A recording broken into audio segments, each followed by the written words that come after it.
the ships, they over-insured the ships, insurance scams were absolutely rife. They didn't care. Okay. And it was also an industry that was noted for fraudulent practices.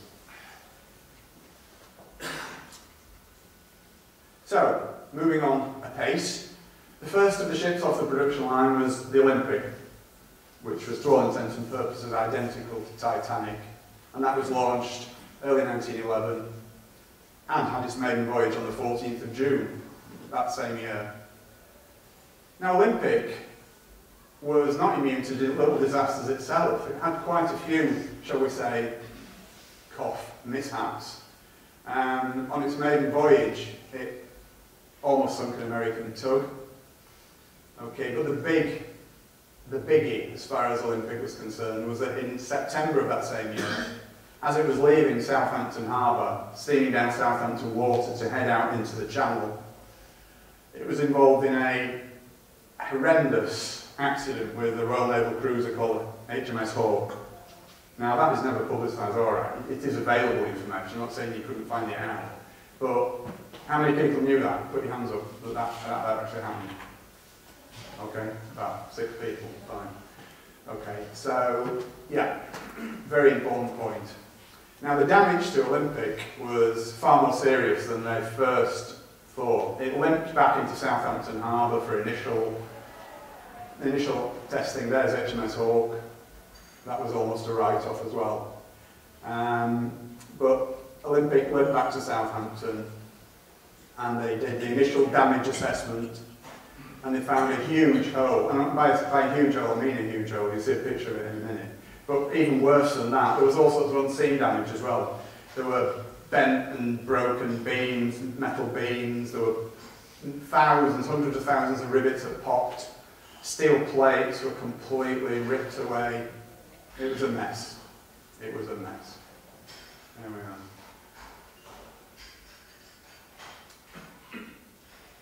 And that was the main bit of the damage, but it stretched. It had an impact down almost 1/3 of the ship.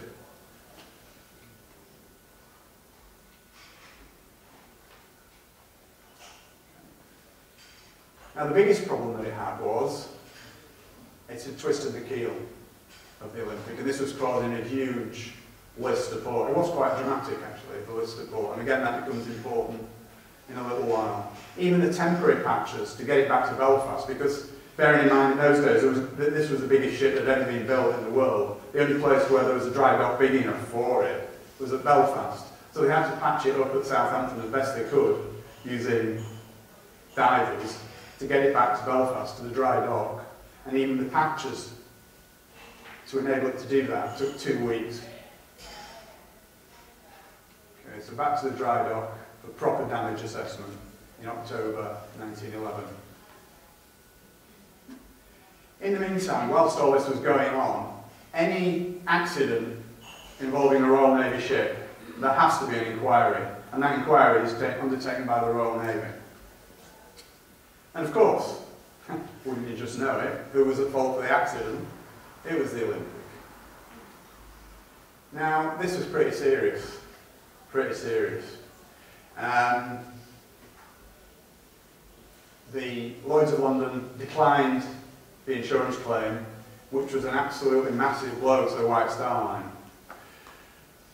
Now, it was not only liable for damage to Olympic, but it was also liable for damage to HMS Hawke, and this was going to run into many, many millions of pounds, and in those days, millions of pounds were serious money. And the upshot of it would be that had that been allowed to continue, then White Star would have been bankrupt. There's no question about that. But I believe that the conclusion that the White Star Line came to was that the Olympic was absolutely irreparable because of the twisted keel, mainly. I don't know any of you seafaring people, but the twisted keel on a ship is pretty serious. So they got basically 2 options: scrap it, which would have definitely meant the end of the line for not only White Star, but Holland and Wolff as well, who, if you remember, I said, they almost solely built ships for White Star. So if White Star went down, then so did Harland and Wolff. Obviously they went for the patch-up option. I think they were just buying time, to be honest, see what could happen. So they patched it up, and that took 7 weeks. So bear in mind that 7 weeks out of commission, it was a lot longer than 7 weeks if you take the time before it, from after the collision until the 7 weeks began, and then add the 7 weeks onto the end of that. It's a lot of time for a ship of that magnitude to be out of service. The speculative investment that JP Morgan and co. had put into the Olympic class meant that they needed a return on their investment really, really quickly. And not only were they having to pay for all these repairs, but they were losing the revenues that would have been generated by the Olympic traversing back and across the Atlantic, taking passengers. So it was a huge, I can't stress that enough, it was a huge financial blow to them. Okay. Now we know that steel struts were put in place to brace the keel, and I will return to that towards the end of the presentation. So just bear that one in mind as well. Okay, and also to expedite the repairs, they actually borrowed the starboard propeller from Titanic, which was not finished, but it was well underway. It was probably about 2/3 of the way built at this time. Okay, so basically they needed Titanic in service as quickly as possible, along with Olympic, to start generating revenues. Otherwise. Okay, so Olympic was actually involved in yet another collision, believe it or not, when it got back into service in January 1912. And it lost a propeller blade. It had to get back to Southampton, and we know that there was severe vibrational damage, which obviously didn't hold the course at all. And it created enormous stress on what was an already badly damaged ship, even though it had been patched up. So back we go to Belfast again. Propeller blade replacement. Now it's interesting this, because according to Harland and Wolff records, a propeller blade usually took about 5 hours to replace. It was just a case of unscrewing bolts, big bolts, I grant you, but just a case of unscrewing bolts, and with a team of a few men, that could have been accomplished in 5 hours. It actually took 4 days. It was in dry dock for 4 days, having that propeller blade changed, which is a little bit strange, but we'll have a look at that for now. Okay. So what were they doing for 4 days? Well, strangely enough, Olympic had been launched by this time, although it wasn't finished. It was sat there in the water. And they were photographed together several times in Belfast around this time. Don't forget, this is like 3 months before Titanic's maiden voyage, and they were together. Originally, the Titanic was meant to be going out on the 20th of March, but that was put back to the 10th of April, partly because of all the contretemps with Olympic. And there they both are, the two sisters sat together, almost identical, almost. Let's look at the differences, okay? On the forward part of C deck, which is, explain what it is. Olympic had 16 portholes, unevenly spaced, and Titanic only had 14. So if you see pictures of the two together, it's easy to tell which one's which. Okay. And on the after part of E deck, Olympic's was open, and they decided to enclose Titanic, for whatever reason best known to themselves. Okay, so did they switch them? Well, let's have a look. I think they decided to switch them, with a view, you probably guessed by now, with a view to sinking what had been the Olympic to claim the insurance money. Okay, and I think that decision was taken shortly after Titanic had been launched. Okay. It wasn't that big a job. In those days of non-mass communications, there weren't hundreds of photographs, there weren't TV programmes about them, there weren't news broadcasts about them. It would have been quite simple to do. They took a hand-picked group over one weekend, and there is apocryphal evidence for this, that there are urban legends existing amongst the White Star, amongst the Harland and Wolff the descendants of the Harland and Wolff workers from that time that said that they'd been passed down from grandfather to father to son, that this had gone on. And that was bribery and threats to families, that if anybody said what was really happening in that shipyard over that weekend, then they'd probably never work again, and that could have been a death sentence in those days. No such thing as social security. Never work again. And as I say, it would have been a reasonably simple procedure. Okay, only minor changes. They put carpets down in Titanic, which they never planned to do, and the reason they did that, I think, was to cover the scratched lino from what had been originally Olympic. Okay. They need to change the nameplates, they need to change the life belts, they need to change the lifeboats. And there's Titanic when it was launched with the 14 portholes on sea deck. And there's Titanic on its maiden voyage with 16 portholes. Draw your own conclusions from that. Okay. So what other evidence do we have? Okay. There are photos showing 16 portholes, one of which you've just seen by magic. Olympic was open to the public prior to its maiden voyage, and incidentally, does anyone not find it strange, all the fuss and hoo-ha there was over Titanic's maiden voyage? And yet Olympic didn't get that. Why would that be? Olympic was the first one off the production line. Surely that should have been reserved for, as I say, the first one off the production line, not the second one. But again, we'll come back to that.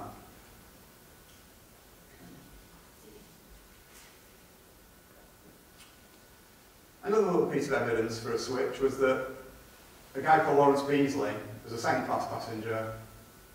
He reported a list of port throughout the voyage. He was a survivor, obviously, and he mentioned it to the crew or to anybody who'd listened, but of course it was ignored. Now this is interesting as well, the sea trials. Olympics was a full day on the open sea, which is what the Board of Trade, who controlled these things at that time, that's what they demanded, any big new liner entering service. It was a proper, comprehensive trial with Board of Trade inspectors crawling all over it. And that's exactly what happened for Olympic. Titanic, a couple of hours on Belfast Lock, no speed tests, no lifeboat tests. And also, when Titanic docked at Southampton, having left Belfast earlier, ready for its maiden voyage, only 2 firemen and stokers signed up for the voyage. Now this again leads me on to something else that is extremely important. Lots and lots of people said, lots and lots of crew members who were constantly looking for work and constantly out of work, said they would never sail on her again, or that class of ship again. And it's also important to note, this is another thing that never ever gets mentioned, but during that time of Titanic's maiden voyage, there was actually a massive countrywide coal strike going on. And there were no ships leaving the UK for America, or for anywhere for that matter, because coal was impossible to get. So there were thousands and thousands of ship workers, stokers, waiters, stewards, you name it, thousands of them were out of work because they only signed on for one voyage at a time. No matter which line they worked for, they only signed on for one voyage at a time. So as soon as they docked back in the country again after they'd been away, they were out of work until they could find the next ship to sail on. Now there were thousands of them laying idle because of this coal strike, and none of them signed on. Why would that be?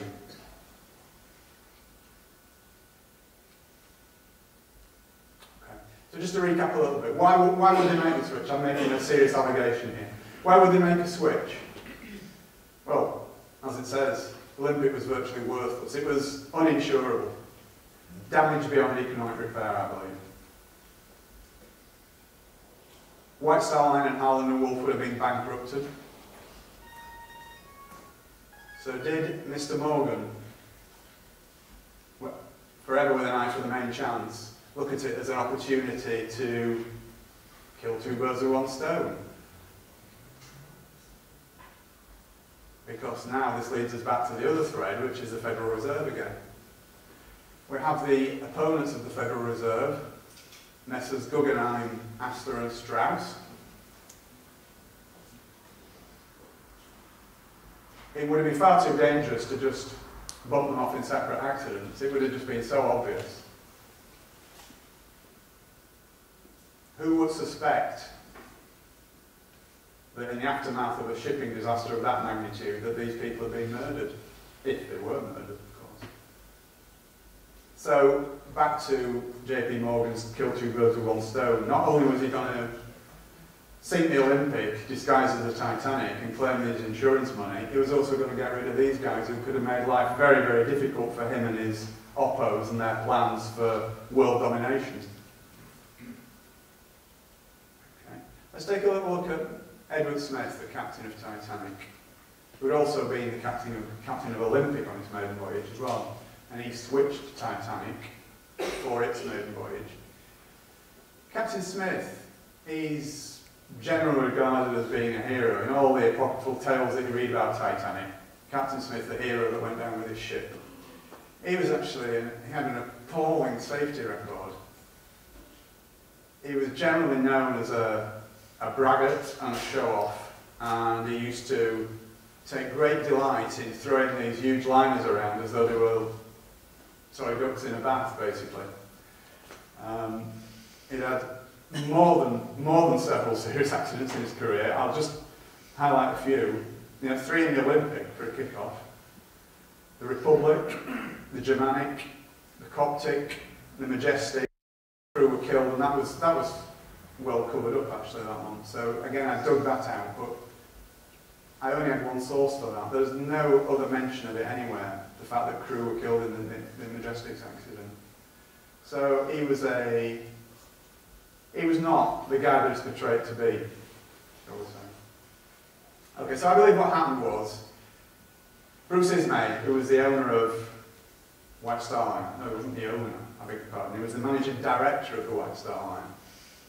He was brought into Ismay's confidence, and Ismay used his record, his appalling track record, as a lever, and virtually twisted Smith's arm to carry out this conspiracy that they'd all planned.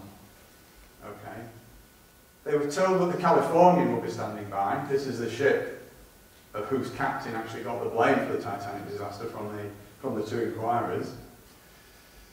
Okay, and basically he had to comply, but in doing so he insisted on choosing his own crew. And again, this is something that's quite interesting because it's a known documented fact, and this hasn't been covered up, this is quite true.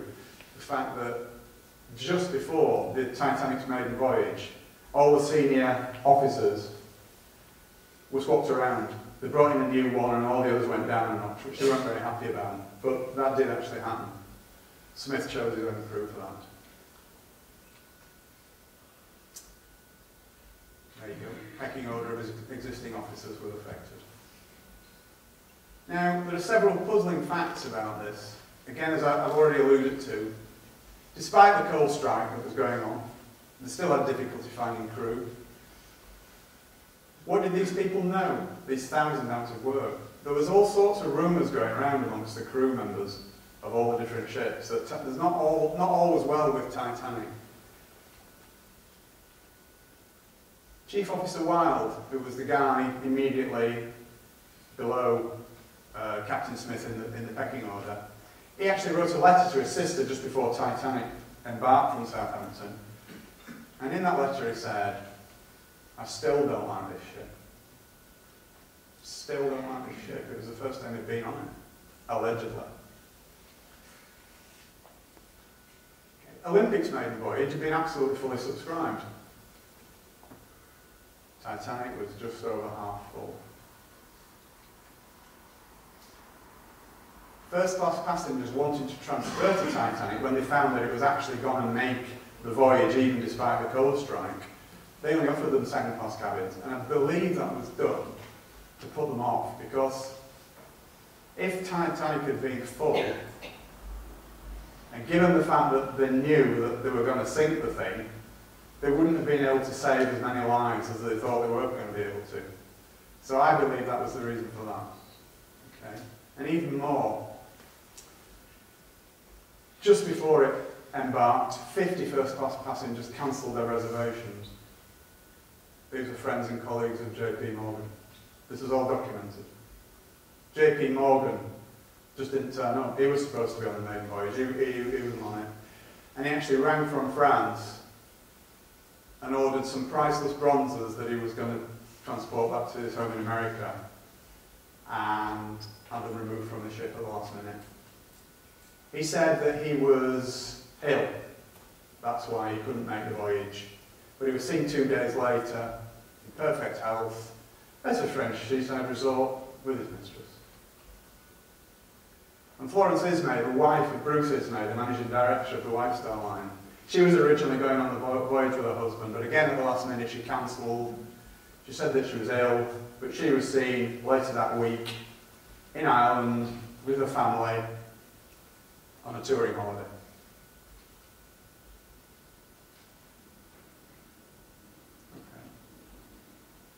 So what do we know about the Californian? We all know that the Californian was the ship that never came to Titanic's rescue and got the blame for the disaster. Yeah? Is everybody aware of that fact? Right, well, California, this is quite an interesting issue as well. Again, despite the coal strike, Californian left England, I think it left London, 5 days before Titanic. It's had a full complement of coal somehow. Nobody knows how or why. Well, we know why, perhaps. It's had no passengers. I mean, just that fact on its own. It's had no passengers. Why would you send a ship across the Atlantic with no passengers?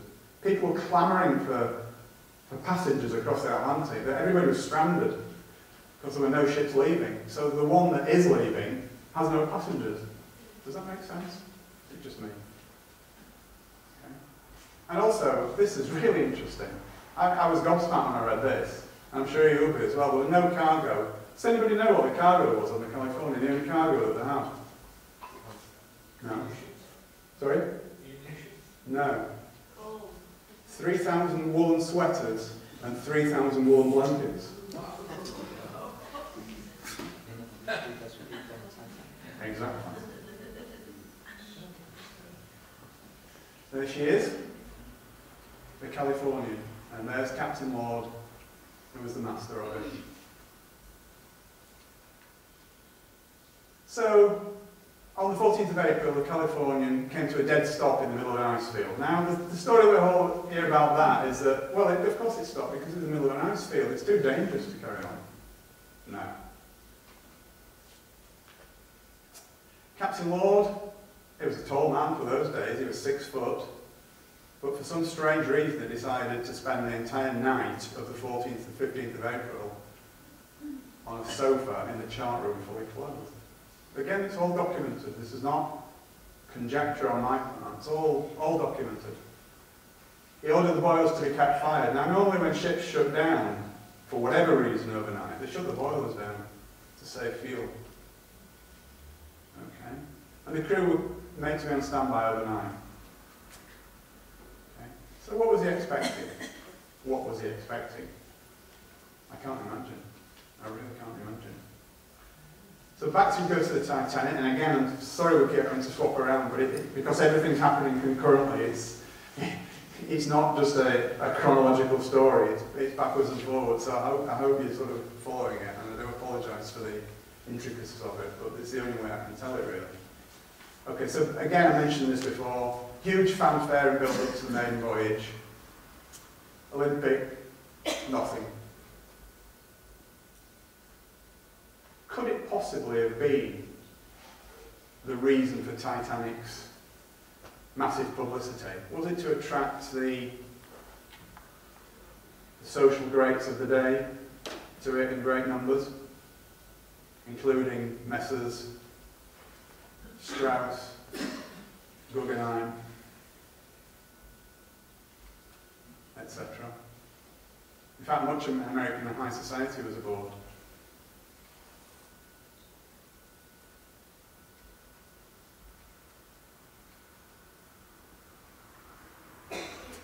Okay, so let's move on now to Titanic, the maiden voyage, set off from Southampton on the 10th of April. She called it Cherbourg in France, and then she called it Queenstown Island, which is now called Cove, by the way. And then set off across the Atlantic. And late on the evening of the 14th of April, we know that the Titanic received 6 messages from the Californian, 3 of which were warnings of icebergs, which is fair enough, but 3 were personally addressed to Captain Smith from Captain Lord. Now, we never found out what it actually said in those messages, but I would love to. I really would. And one of the things that so we do know what it said in one of them. It was a precise location of where California had stopped for the night.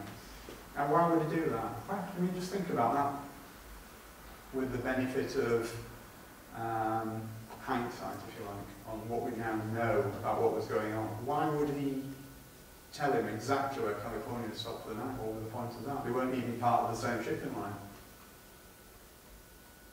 Okay. It's also a documented fact that Captain Smith delayed turning the Titanic west on the southern track. There were different tracks going across the Atlantic for different times of year, mainly to avoid icebergs. But he delayed it for 10 miles, which actually put Titanic directly into the ice field. Was that a coincidence? I don't. But again, this is something that did come out. This is something that is prevalent in stories like this.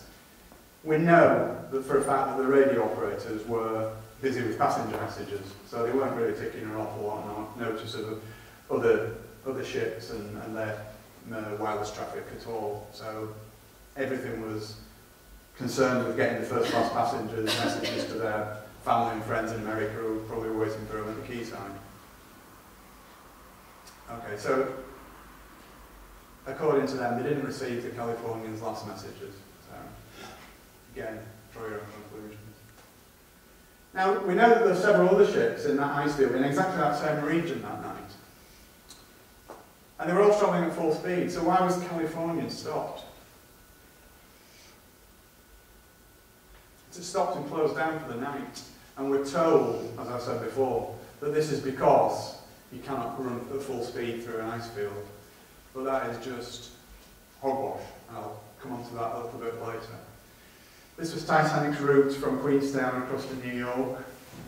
You can just see the edge of the ice field there.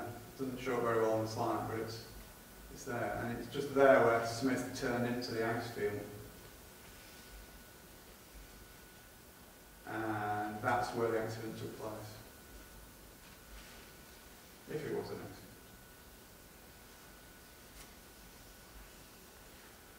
accident. Okay, so get to the actual incident itself. It's 11 o'clock in the evening, 2 lookouts, Fleet and Lee started their watch, their shift. Okay. And strangely enough, as Captain Lord had done, Captain Smith also decided to spend a night fully clothed on a sofa, not in his cabin. 1:35 PM, the iceberg was sighted and a warning was sent to the bridge. And the helmsman was ordered to port around it. Which, incidentally, doesn't mean turn to port, it means turn to starboard. It's a bizarre thing, but it actually means you turn to starboard, which is the right, and you port around something. It means that the rear end swings out like that. Sorry, nobody can see my arm, I do apologise, but it swings round it like that. So that's called porting around it. Okay, now that would have been fine. That would have worked perfectly. They would have missed the iceberg, completely missed the iceberg, apart from the fact that somebody reversed the engines, which guaranteed a collision. Because the speed Titanic was going at, porting around it would have taken it, at full speed, would have taken it a wide berth around the iceberg and past it. But reversing the engines meant that it was like slowing right down, so it didn't have time to get past the iceberg. So that actually more or less guaranteed that there would be a collision. So why was that done? Again, it's all very strange, all very weird. First Officer Murdoch, who was on the bridge at that time, so he was effectively in charge of the ship while his superior officers were sleeping or off duty. Did he deliberately guide Titanic into the iceberg? Because it was him that gave the order to reverse around. This is an experienced guy, you know, he wasn't a rookie. He'd been around a bit, he'd been on the ships for 20 years. He knew what he was about. You don't get to become first officer of a huge liner like that without knowing you know, what's right and what's wrong when you're issuing instructions to helmsmen. So that in itself is very strange, and leads me to think that something wasn't right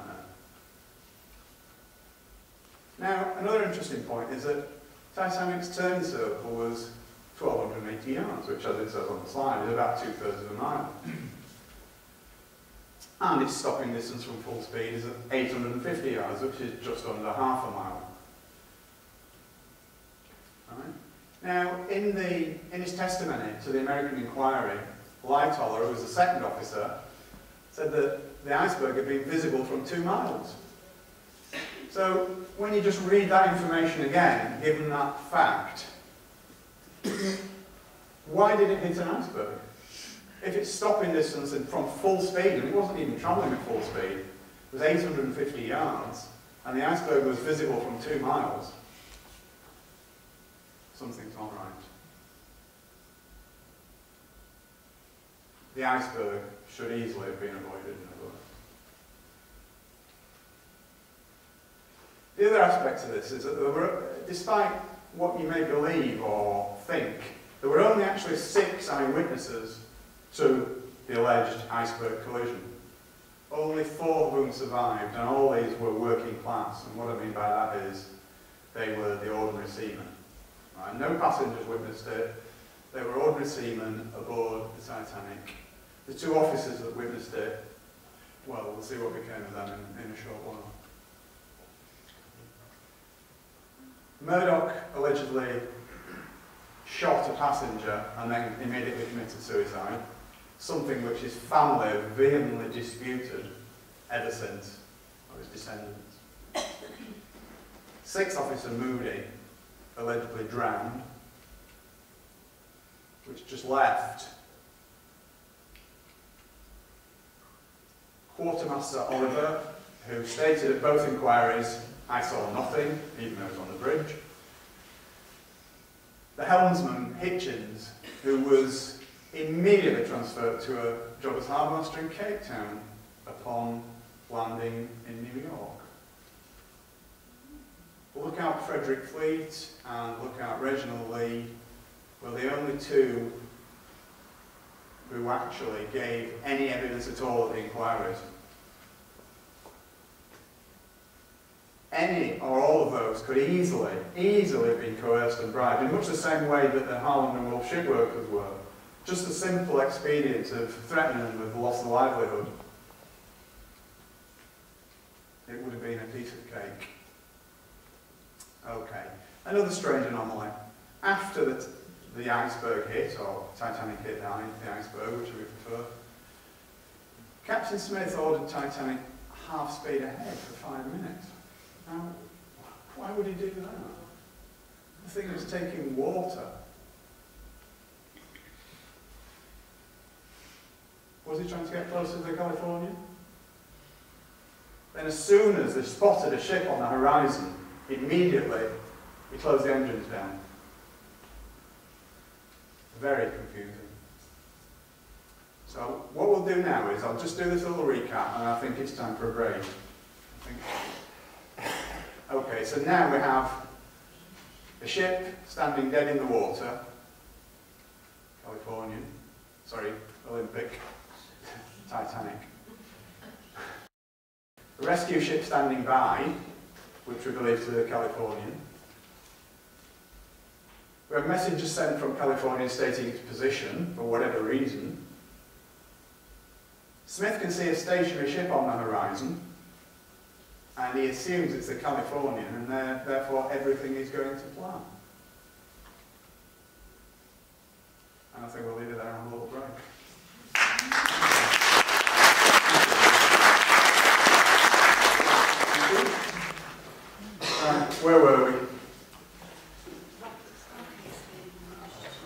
outset.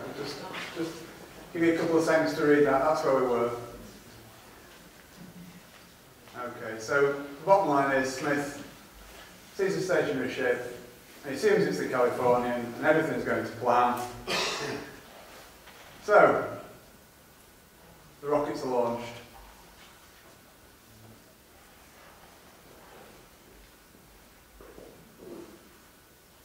Okay, so Titanic starts sending out its signal rockets around midnight.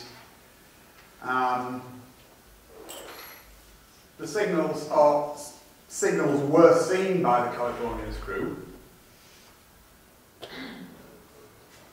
but only white ones, and that's significant because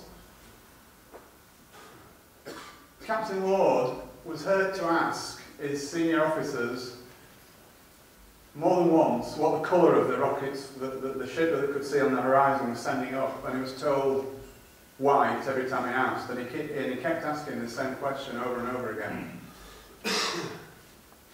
Was he expecting red or blue? Because Titanic actually sent red, white and blue signals up. So Lord actually did nothing because he kept being told that it was white signals only. So that begs the question really, were these white only rockets, were they from another ship?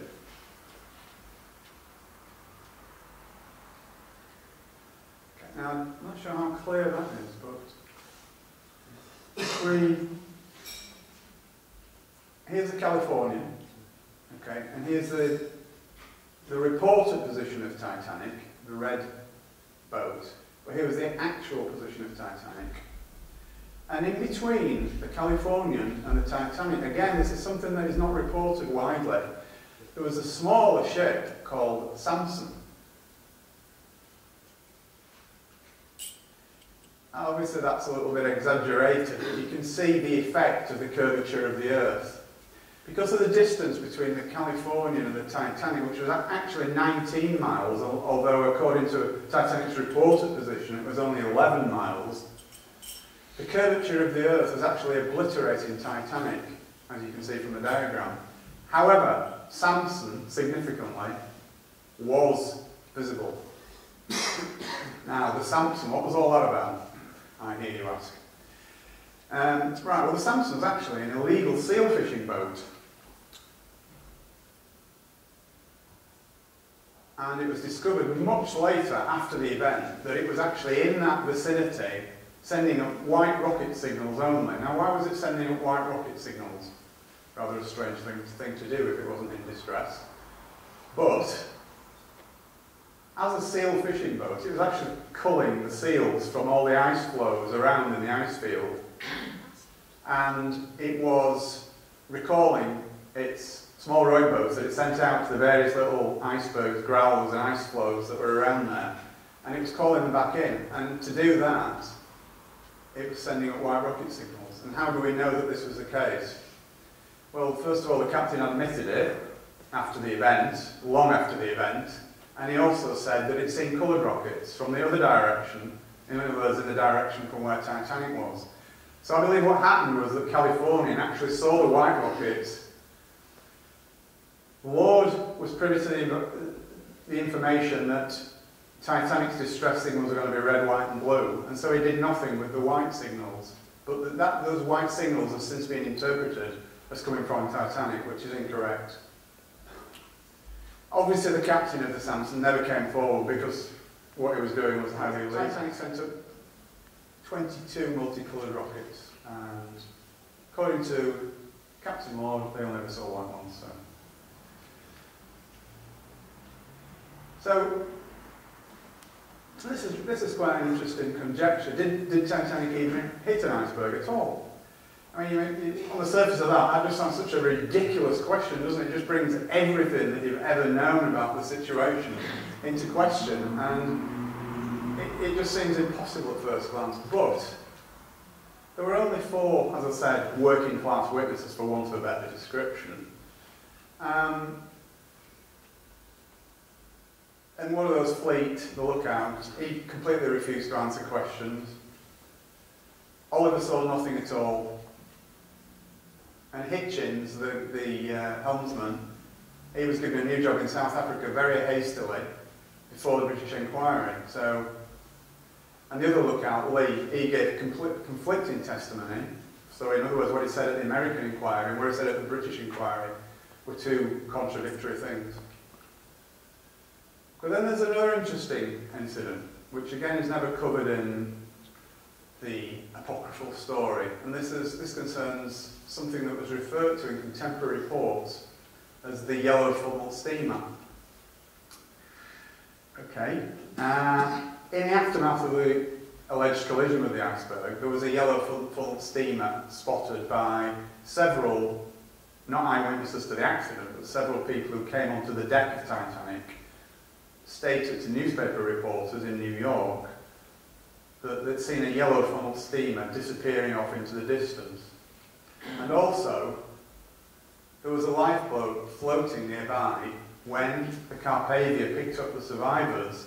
It was definitely not from Titanic because it was a different colour and a different design. And furthermore, all the ice on the deck, I mean, again, there's lots and lots of eyewitnesses reports about the deck being covered with large chunks of ice. Fine. Everybody assumes that that's from an iceberg, but it was an extremely cold night.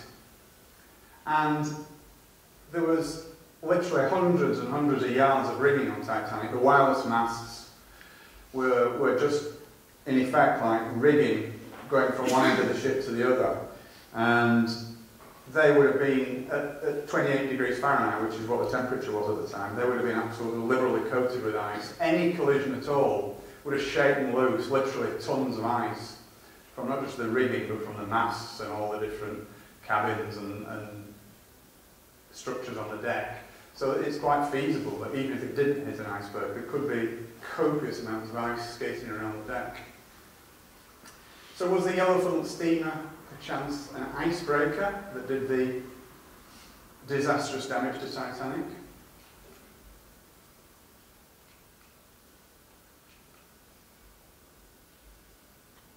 Okay, apologies for the skipping around a bit here, but it's necessary because there's so many things going on at the same time, and it's difficult to do it as a chronological story, if you like.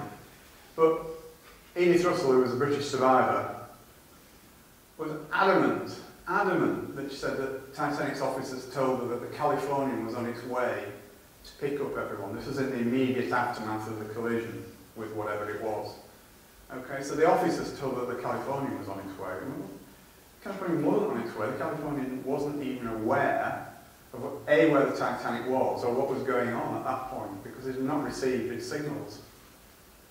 So how did the officers know? The lifeboats were less than half full. Everybody knows that. I mean, they were. I mean, that's no exaggeration. The lifeboats were less than half full. But why would that be? What on earth would possess officers, experienced officers, to actually send out lifeboats half full? Well, we hear all sorts of stories about how that was, but to be frank, none of them stand up to close scrutiny. I believe that the reason that the lifeboats were sent out half full was that Captain Smith knew that the Californian was standing by, and he ordered the lifeboats sent out half full. He thought the Californian was closing on the Titanic, so the lifeboats were sent out with the intention of bringing them back again to ferry everybody else off as well. So it was an expedient at that time. Get as many people on board as you can on these lifeboats. Doesn't matter if they're not all full because they'll be coming back very soon. Because the Californian is steaming towards us, closing the gap. So it doesn't really matter. Meanwhile, Lord was still waiting for his coloured rockets, and the Californian was just sat there doing nothing. And eventually, it actually dawned on Smith and the rest of the senior crew that the Californian wasn't coming, and by that time it was too late. Okay, around 5:30 in the morning, Lord actually discovered that the Titanic had sunk. They'd actually kicked the wireless back into action again, because the Californian's wireless had shut down at midnight. Don't ask me why, I don't know. It doesn't make sense, but it did. They got the wireless back on again at this time, and he found to his horror that the Titanic had already sunk. And he set off towards them at that point, but it was too far away to do anything. And at that same time, Carpathia was just actually reaching the lifeboats from Titanic that were all, by this time, tied together and floating along, being rowed along in convoy. Okay. All the lifeboat passengers were taken aboard Carpathia and given medical aid. Bruce Ismay, the managing director of the White Star Line, who you remember was on board the ship for the maiden voyage, but his wife wasn't. He was allegedly in complete and utter shock, distress. He was taken to the doctor's cabin and sedated, but that's contradicted by the fact that at around that time he also sent 3 messages around 10 minutes apart to the White Star officers in New York. So again, a strange anomaly. And once they arrived in New York, all the crew were immediately subpoenaed to attend the official inquiry, which was to take place the following week. Sorry about this. Skip some of it. That's an interesting photograph, actually. It's nothing to do with the conspiracy at all, but it's just that's the first Titanic lifeboat arriving at the Carpathia. Somebody on the Carpathia took that picture, which is a very poignant.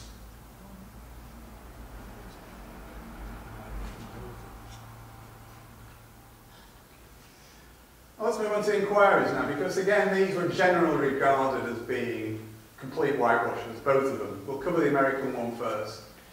Incredibly, the witnesses that were called were restricted to only answering questions that they were asked without elaboration. So if they were asked a question, did such and such happen, they were allowed to say yes or no, but they weren't allowed to elaborate on that. Seems rather strange to me. Lightoller, the second officer, very evasive, almost as though he was working to a script. He was caught out lying time after time by the head of the inquiry. He actually claimed at one point that he was in the water for almost an hour, which is absolute abject nonsense. The water temperature was 28 to 30 degrees Fahrenheit, which means that in the water at that temperature, your life expectancy is around 4 minutes. And it's an interesting point that a lot of people, I'm sure, not you good people here tonight, but a lot of people think that everybody on Titanic, that was killed on Titanic, drowned. Well, no, they didn't. They froze to death. The ones in the water froze to death. They didn't drown. I guess some of them must have done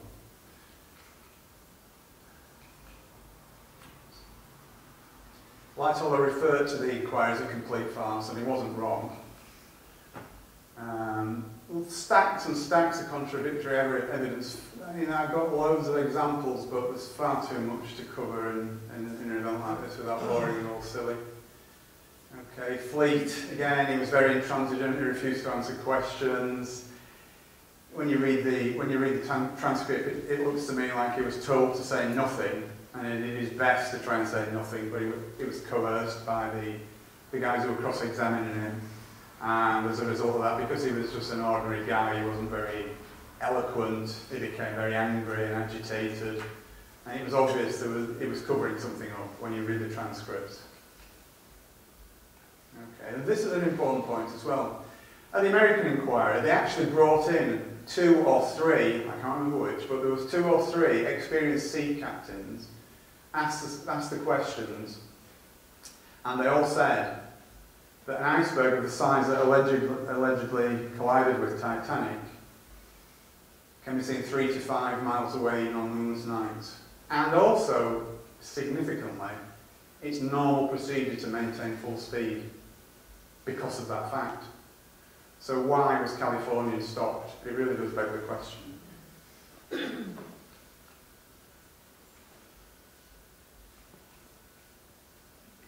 Okay, so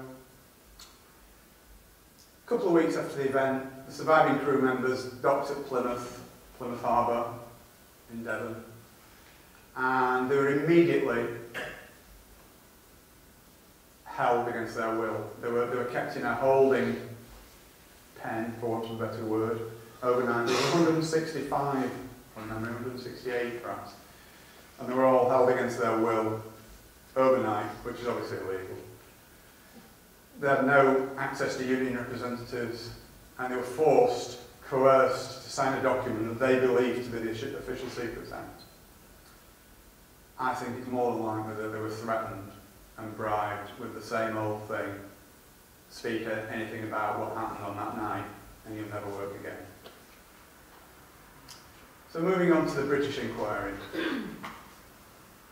This was conducted under the auspices of the Board of Trade. The Board of Trade was the organisation that used to oversee anything that went on at sea.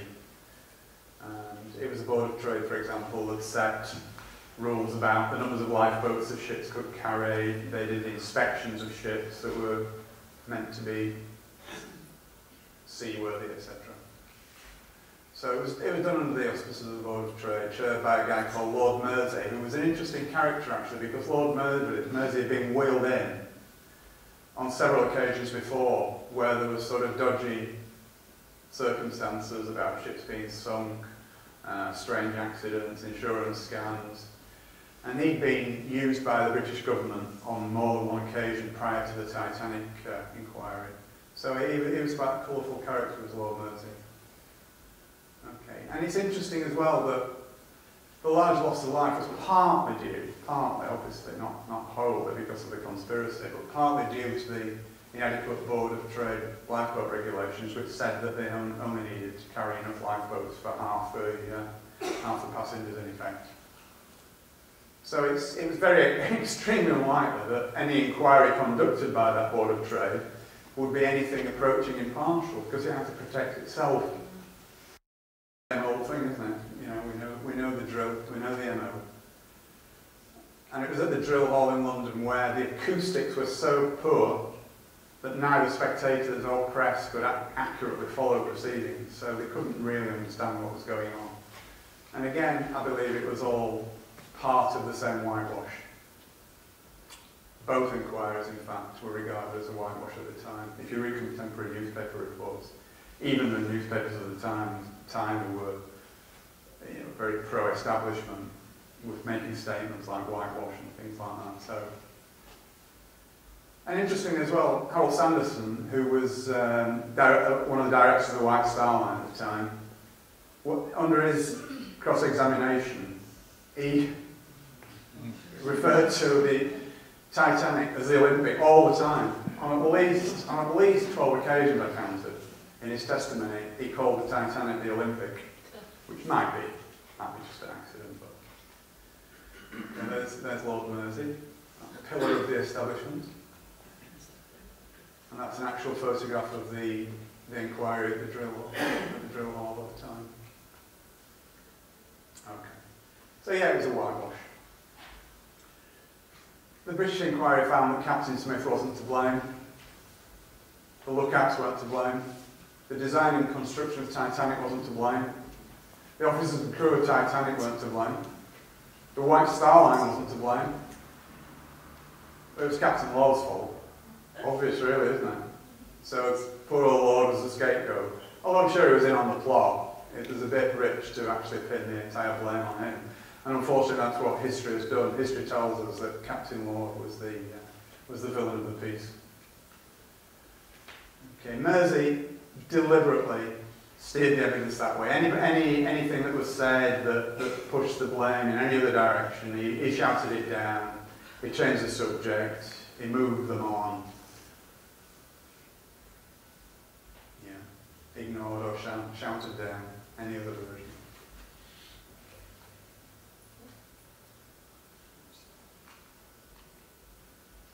Okay, and he actually deflected the attention away from lots of other things that I would have thought might have been sort of fairly important.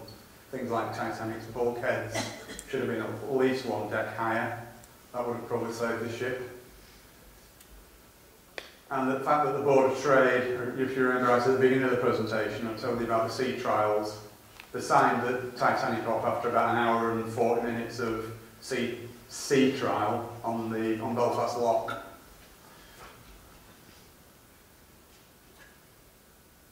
Okay, now where did the British government fit into all this, do you think? Because none of this could have been expedited without the collusion of the government Now, why would the government want to do that?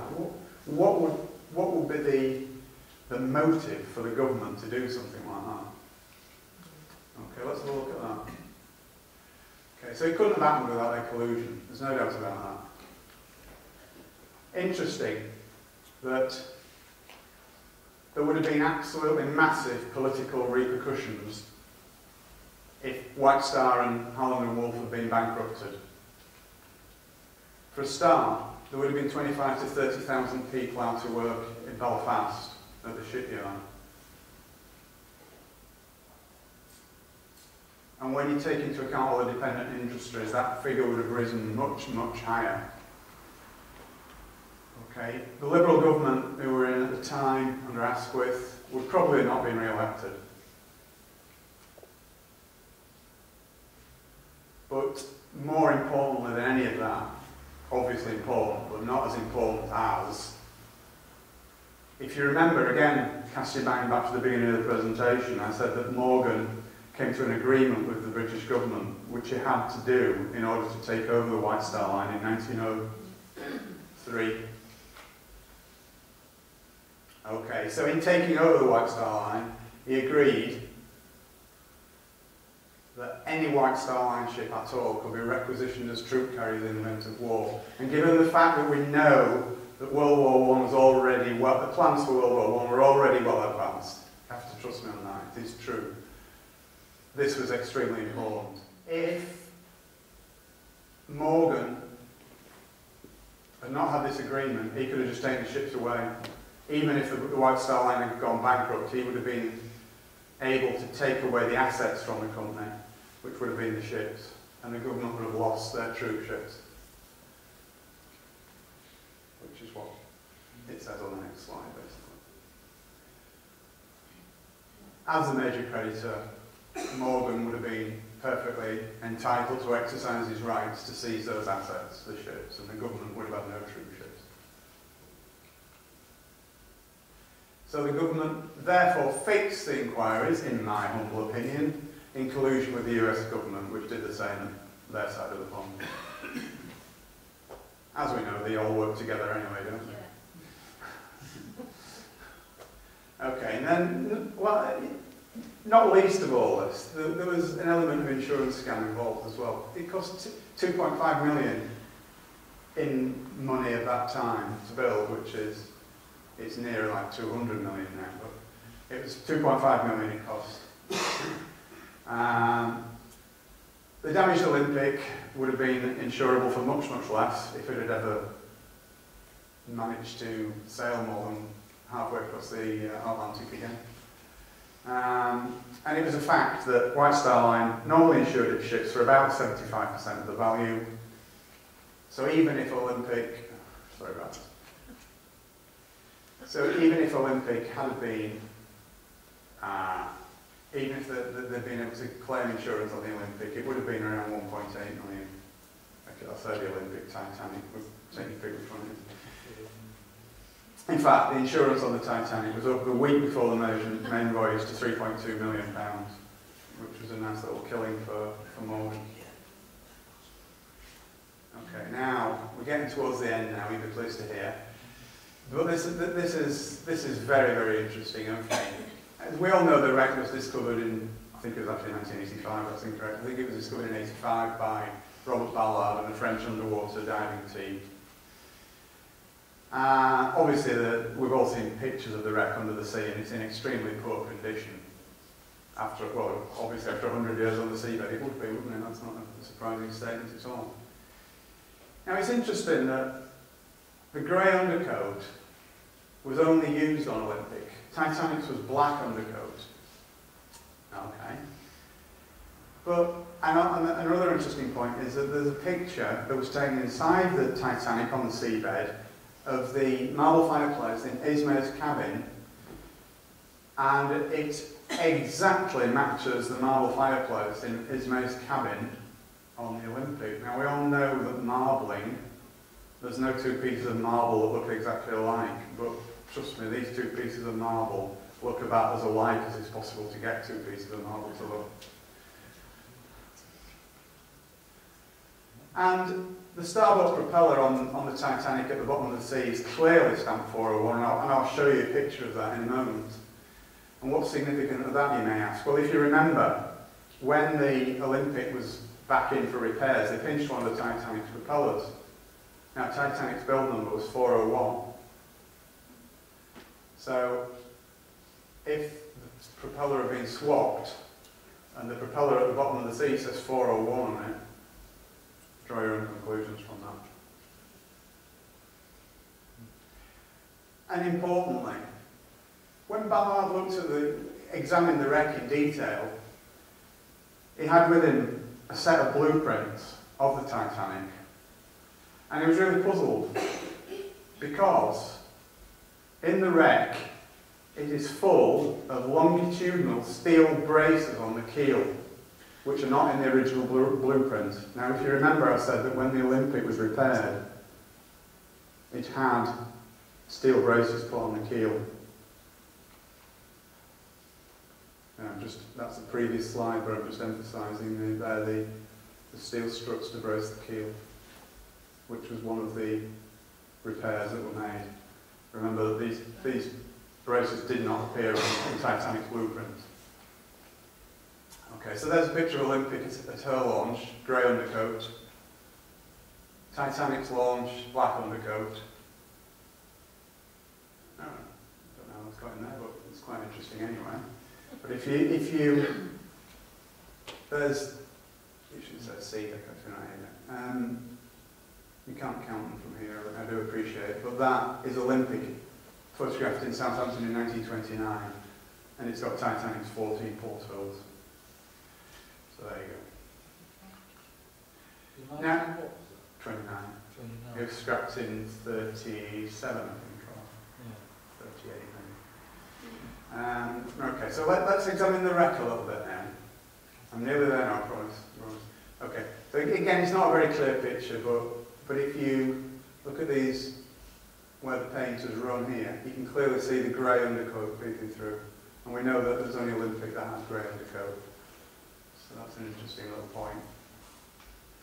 And there's the 401 stamped on the propeller. It's not that clear on this picture, but you can just about make it 401. Olympic's build number was 400. So again, I'll make the point because it's important that that propeller was swapped. Titanic's build number was 401, so that should have said 400 on it. Had it been the Titanic. Now, the other interesting point that I wanted to make was that it was White Star Line policy to rivet the ends of its ships onto the hull. It didn't engrave the... Sorry, I beg your pardon, it's the other way around. It engraved the names of its ships into the hull. It didn't put iron letters stamped and riveted onto the hull. They were actually engraved into the hull, not standing out in relief. Now, this is a close-up of the Titanic hull, and you can clearly see the letters M and P. Clearly, it's not that clear, but it's just about visible that it says M and P engraved in the hull. And that is exactly where two letters of Titanic have fallen off onto the seabed and are no longer visible. So again, it's all evidence. So